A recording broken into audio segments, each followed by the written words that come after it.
जय गुरु जी, संगत जी, गुरु जी के श्री चरणों में कोटि कोटि प्रणाम। संगत जी, मेरा आज का शुक्राना सत्संग है कि गुरु जी आपको हिम्मत नहीं हारने देते हैं।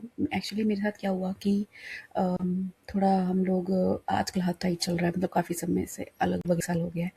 तो खैर कुछ इन्वेस्टमेंट करी थी, इसमें ऐसा कुछ वो नहीं है कि कुछ नुकसान हुआ है। इन्वेस्टमेंट करी थी तो ऑफ कोर्स सारा फाइनेंस चल जाता है उस केस में। तो बट गुरुजी महाराज की कृपा से सब कुछ सही चल रहा है, जो नीडेड है वो होता जा रहा है, और जो वांट्स थी उसमें से भी गुरुजी महाराज जो कराते जाते हैं तो पूरी होती जाती है। तो आज अब पिछले कुछ समय से कुछ लेना चाह रहे, बट क्योंकि थोड़ा बजट नहीं है तो नहीं ले पा रहे थे, तो थोड़ा मन थोड़ा ना उदास हो गया कि अरे अब हम ये भी नहीं ले पाएंगे, इसके लिए भी सोचना पड़ेगा।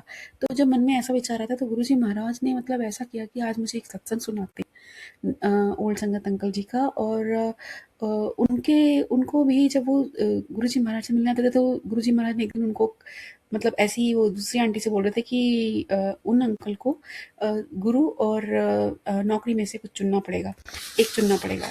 तो ऐसा करते करते एक बार अंकल ने कुछ उनकी कार में कुछ हो गया, तो गुरुजी महाराज ने कहा कि ये वाली कार छोड़ के तू दूसरी ले ले। तो कुछ खराबियां आ गई थी और वो एक लीला ही थी गुरुजी महाराज की। कुछ कल्याण करने के चक्कर से गुरुजी महाराज ने मतलब जो अंकल के सारे कष्ट थे गाड़ी पे डाल करके मतलब ऐसा कुछ कल्याण किया था अंकल का। तो खैर गुरुजी महाराज ने उनके अनुभव ने कहा कि मेरे पास कार नहीं है, मतलब मैं पैसे कहाँ से लाऊंगा इतना, मतलब कैसे करेंगे गुरुजी महाराज, ये अब ठीक करा लेंगे। अंकल ने ऐसे ही हर बार ऐसा जवाब दिया। तो गुरुजी महाराज ने उनसे कहा कि तेरे घर का खर्चा कौन चला रहा है, तेरे घर की परेशानियां कौन देख रहा है, तेरे घर की नौकरी कौन चला रहा है। तो जब सारे आंसर अंकल ने कहा कि गुरुजी महाराज आप चला रहे हो, तो कहते तो फिर तेरे को चिंता किस बात की है, तो कार ले।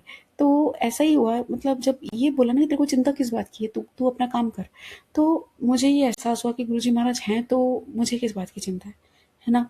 जब इतने सारे इतने मतलब ऐसे ही हालत में मैंने अभी पीछे दिसंबर में गुरुजी महाराज ने हमें कार दिला दी सेकंड। उसके बाद थोड़ा फर्नीचर ले लिया अच्छी डील्स में, और धीरे धीरे कुछ कुछ जो जो चीज़ें नीडेड हैं वो होती जा रही हैं।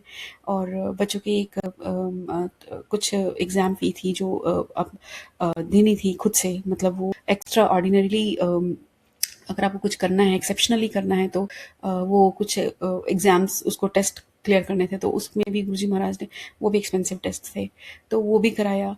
और मतलब चीज़ें होती जा रही हैं, तो फिर मैं क्यों डर रही हूँ, मतलब है ना। ये सत्संग इतना प्यारा गुरुजी महाराज ने मुझे आज शेयर किया, तो कोटि कोटि शुक्राना मालिक, ये बताने का, ये जताने का कि तुम अकेले नहीं हो, और गुरुजी महाराज हमेशा हमारे साथ है, हम अकेले नहीं हैं। कोई हो ना हो साथ में, बट गुरुजी महाराज सदा हमारे साथ है। सब पर अपनी कृपा बनाए रखिएगा प्रभु, जाने जाने में की भी भूलों के लिए हमें क्षमा कीजिएगा। जय गुरु जी, शुक्राना गुरु जी।